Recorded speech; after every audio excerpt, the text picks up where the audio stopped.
Selamat sore, bertemu kembali dengan saya Eko Aris dari Program Studi Mekatronika, Fakultas Vokasi Universitas Sanata Dharma Yogyakarta. Nah, sore ini kita akan membahas tentang bagaimana mengkonversi hardwire control atau wiring diagram kita ke dalam program PLC. Ya, sebelumnya saat kita belajar sistem elektrohidrolik ya dengan kendali hardwire atau kendali dengan menggunakan kabel-kabel, kita kendali utamanya itu atau komponen utamanya itu adalah relay. Ya, baik ini saat kita digunakan untuk mengendalikan sistem elektrohidrolik, di sini digunakan untuk mengendalikan sistem untuk elektroneumatik, maupun di sini digunakan untuk pengendalian motor listrik. Nah, ketiganya baik elektroneumatik, elektrohidrolik ataupun motor listrik, di sini ada dua rangkaian utama, ya, yang kita bagi menjadi satu adalah rangkaian kendali, di mana rangkaian kendalinya ini adalah elektrik, ya, kita menggunakan relay. Terus kemudian adalah rangkaian daya, ya, kalau pneumatik rangkaian dayanya adalah pneumatik. Kalau hidrolik, di sini rangkaian dayanya adalah hidrolik, ya. Kalau motor listrik, di sini berarti rangkaian dayanya ini adalah untuk motor listrik. Di mana rangkaian kendali ini fungsinya adalah untuk memberikan logika ke dalam sistem kita, supaya sistem kita bekerja sesuai dengan yang kita inginkan. Logikanya ada di sini.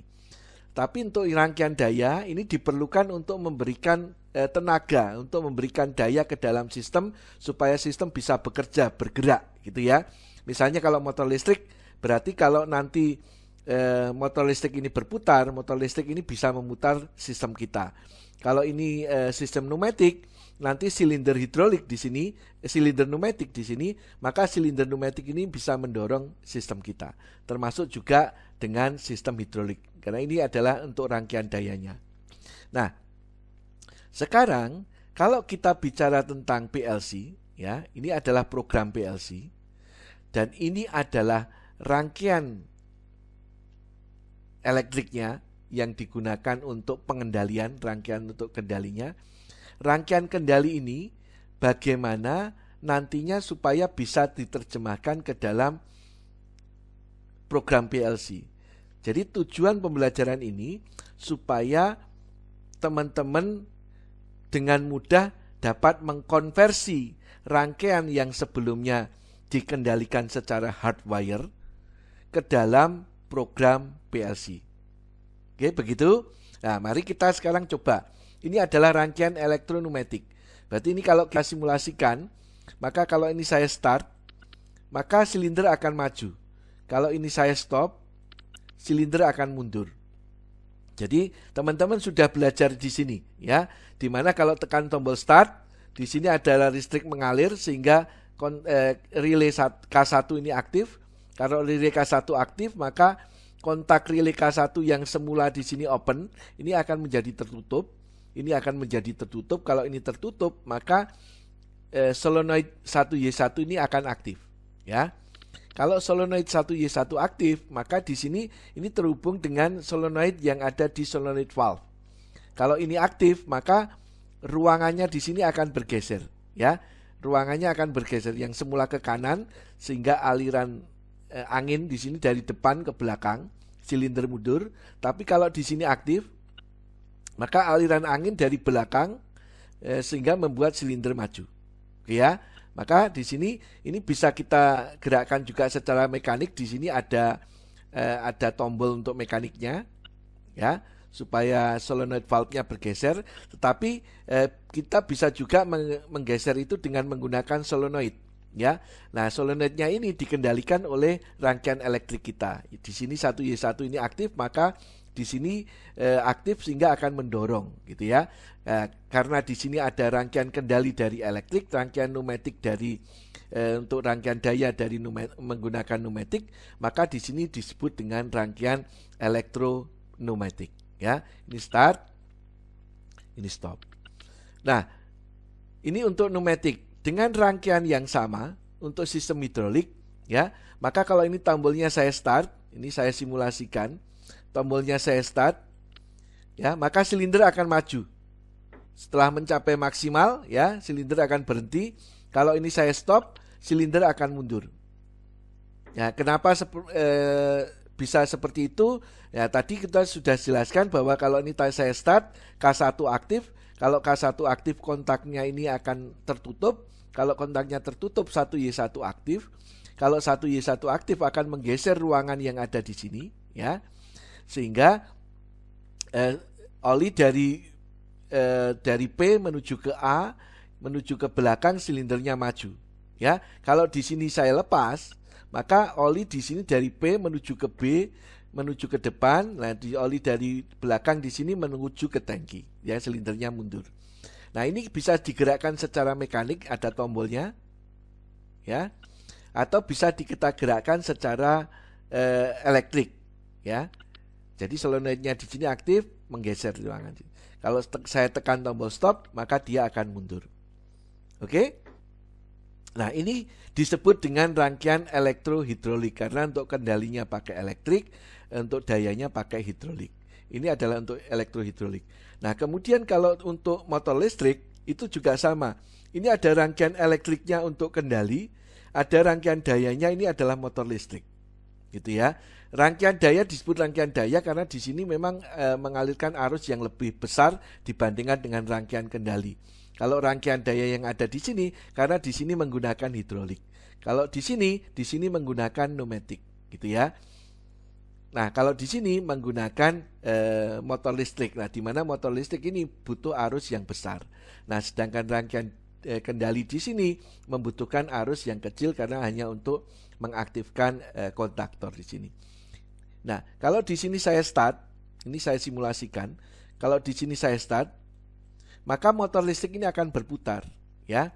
Karena sama tadi, kalau saya start K1 ini aktif, kalau K1 aktif, maka kontaknya K1 di sini akan tertutup, maka listrik 3 pas di sini mengalir ke motor listrik 3 pas sehingga berputar. Kalau saya tekan tombol stop, maka motor akan berhenti.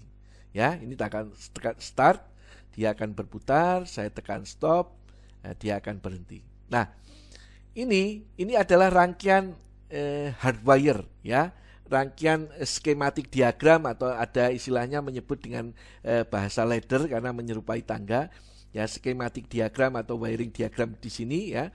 Ini basisnya adalah hardwire. Jadi semuanya dihubungkan dengan menggunakan kabel di sini, ya. Nah, komponen utamanya ini adalah kontaktor. Di sini juga sama, hardwire. Jadi ini semuanya nanti dihubungkan secara real, dihubungkan menggunakan kabel, ya. Kalau di sini juga pneumatik, ini juga hardwire, ya. Semuanya dihubungkan menggunakan kabel. Jadi logika sekuensial yang ditanamkan di dalam sistem itu menggunakan kabel. Nah, karena menggunakan kabel, maka nanti kabelnya akan sangat banyak, gitu ya. Sehingga kalau sekuensialnya atau rangkaiannya itu kompleks, maka kabelnya sangat banyak. Ini menyulitkan untuk pengembangan sistem kita. Dan juga tentunya dari sisi dimensi, dari sisi energi, itu juga membutuhkan dimensi dan energi yang sangat besar. Maka mulailah rangkaian untuk menggunakan elektrik dengan menggunakan hardwire, komponen utama relay ini digantikan dengan PLC. Nah, sekarang bagaimana mengkonversi rangkaian kendali yang ada di sini dengan menjadi program PLC. Jadi dari 3, baik pneumatik, hidrolik, dan juga motor listrik di sini, ini komponennya sama. Komponen input dan outputnya itu sama, ya, identik, gitu ya. Terus kemudian jumlahnya juga sama, gitu ya. Mari kita lihat. Jadi kalau kita nanti akan bicara program PLC, nanti akan menerjemahkan rangkaian ini ke dalam program PLC, maka nanti di dalam sistem PLC kita rangkaian daya ini tetap, ya. Jadi pneumatik rangkaian daya ini tetap, hidrolik rangkaian daya ini sama, tetap, motor listrik rangkaian daya ini tetap. Yang berbeda adalah nanti rangkaian kendalinya. Rangkaian kendali yang disambungkan secara skematik diagram yang ada di sini nanti untuk dirubah menjadi kendali PLC, maka dibagi menjadi dua. Satu adalah rangkaian input-output, yang kedua adalah program PLC. Jadi rangkaian kendali yang digambarkan secara hardwire yang ada di sini, nanti yang dirangkai menggunakan kabel, nanti kalau menggunakan PLC itu akan dibagi menjadi rangkaian input-output PLC dan kemudian program PLC. Maka untuk itu di rangkaian kendali ini harus kita identifikasi mana yang input, mana yang output. Ya, kalau yang ada di sini, maka tombol start ini adalah inputnya. Maka di sini ada satu input berupa tombol start. Kemudian input yang lain adalah tombol stop. Ya, jadi di sini hanya ada dua input, yaitu tombol start dan tombol stop. Kemudian outputnya apa? Outputnya adalah solenoid valve di sini. Solenoid 1Y1. Ya, jadi ini ada dua input, satu output untuk rangkaian pneumatik kita. Untuk rangkaian elektrohidrolik kita, rangkaian kendalinya ini juga dua input, tombol start dan tombol stop. Kemudian satu output yaitu solenoid 1Y1. Untuk rangkaian yang motor listrik untuk kendalinya ini juga inputnya tombol start dan tombol stop, ada dua input. Terus outputnya adalah nanti masuk ke mengaktifkan kontaktor K1. Ya, berarti perlu diingat di sini bahwa semua rangkaian kendali yang ada di sini ini sudah kita sengaja buat sama. Ini ada dua input dan satu output. Dua input berupa tombol, satu output yang di sini nanti dihubungkan ke solenoid, yang hidrolik solenoid, yang di motor listrik dihubungkan ke kontaktor. Nah, maka mulailah kita menerjemahkan ini. Tadi sekali lagi rangkaian kendali nanti akan menjadi dua. Satu adalah rangkaian input-output, yang satunya adalah rangkaian atau program PLC. Sedangkan rangkaian dayanya nanti tetap sama. Ya, nah kita masuk ke rangkaian input-output PLC. Ini untuk yang elektropneumatik, ya, elektropneumatik. Maka kita punya dua tombol di situ. Tadi kan ada tombol start dan ada tombol stop. Untuk kasus yang ada di sini saya menghubungkan tombol start dan tombol stop ke kontak atau tombol yang normally open. Ya, ini baik tombol start maupun tombol stop. Nah, kemudian solenoid di sini 1Y1 saya hubungkan ke alamat output tertentu. Nah, jadi kalau nanti Anda bicara PLC, PLC ini punya area untuk input, punya area untuk output. Input dihubungkan ke terminal-terminal input, output dihubungkan ke terminal-terminal output. Ya. Jadi kalau di sini kita menggunakan misalnya PLC Omron CP1E, ya, ini tidak ada M-nya, CP1E gitu ya. Oke. Omron CP1E N40D 40DR. DR berarti di sini outputnya berupa relay gitu ya. Terus A di sini power supply-nya adalah AC. Nah, untuk CP1E di sini untuk input, alamat input itu mulai dari channel 0, alamat 00, channel 001, channel 002 dan seterusnya. Ya, berarti ada 24 input dan ada 16 output nantinya. Nah, di sini karena kita hanya 2 input 1 output, maka di sini kita cukup hubungkan ke alamat tertentu yang sesuai. Jadi tombol start kita hubungkan ke alamat 00 yang di channel 0, tombol stop alamat 01 yang di channel 0 juga gitu ya. Sedangkan output itu dari channel 100 di sini yang terhubung. Ya. Jadi nanti kita hubungkan yang 1Y1 solenoidnya kita hubungkan dengan channel 100 yang outputnya 00. Jadi di sini penting untuk kita memahami bahwa di mana kita wiring ini perlu kita perhatikan karena nanti akan mempengaruhi program kita.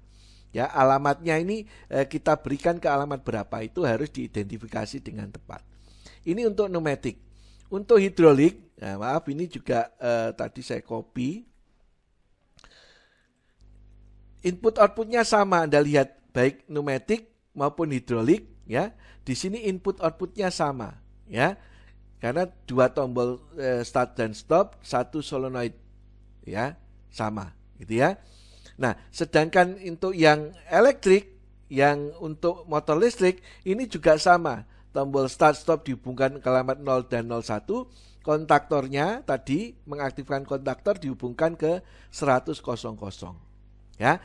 Jadi dari rangkaian yang tadi sudah kita bahas di sini itu ya. Ini untuk rangkaian kendalinya yang ada di sini. Ini pertama kali Anda identifikasi mana yang berupa input, mana yang output. Terus kemudian Anda membuat rangkaian untuk input output ya, rangkaian input outputnya. Setelah rangkaian input output ini selesai Anda buat, berarti di sini ada tombol start dan tombol stop yang terhubung ke alamat tertentu. Ini kontaktor tadi solenoid terhubung ke alamat tertentu.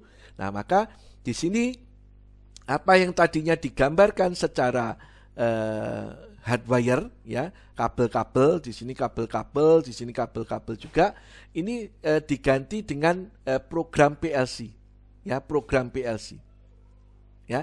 Jadi ini adalah berupa program yang nanti harus didownload ke dalam PLC kita di sini. Jadi di sini setelah ada wiring input dan wiring output, di dalam PLC ini harus diberikan program. Nah, ini adalah programnya tadi yang menerjemahkan dari skematik diagram kita, dari wiring diagram kita menjadi bahasa ladder yang ada di sini. Jadi Anda lihat di sini start. Tadi start kan dihubungkan ke alamat 00. Nah, maka di sini start ini normally open, di sini digambarkan start normally open dihubungkan ke alamat 0.00 gitu ya. Terus tombol stop ini normally close, maka di sini tombol stopnya ini normally close ya, terhubung ke alamat 0.01 ya. Tadi start ke 00 channel 0, stop ke 0 channel 01 channel 0 gitu ya. Maka di sini untuk tombol stop. Terus kemudian outputnya ya, outputnya di sini kan terhubung ke 100 ya. Maka di sini output K1-nya di sini terhubung ke alamat 100. Jadi ini gambarnya semua sama ya, semua sama. Oke, terus kemudian ini dikunci, di latching di sini. Ini ke kontaknya kalau di sini kontaknya relay K1, di sini adalah kontaknya output yang di sini 100 di latching. Nah, ini adalah bagaimana dari wiring kita terjemahkan ke dalam program PLC kita. Kemudian rangkaian dayanya masih sama. Jadi ingat sekali lagi tadi bahwa dari rangkaian kendali yang ada di sini, ini kita terjemahkan menjadi satu adalah rangkaian input-output, yang kemudian yang kedua adalah program PLC-nya. Jadi, program PLC-nya itu dibuat seperti apa? Ya, tadi yang sudah kita gambarkan di sini, ini dibuat dalam bentuk program. Anda lihat antara program dengan gambar wiringnya yang ada di sini ya, ini sama ya, bentuknya sama.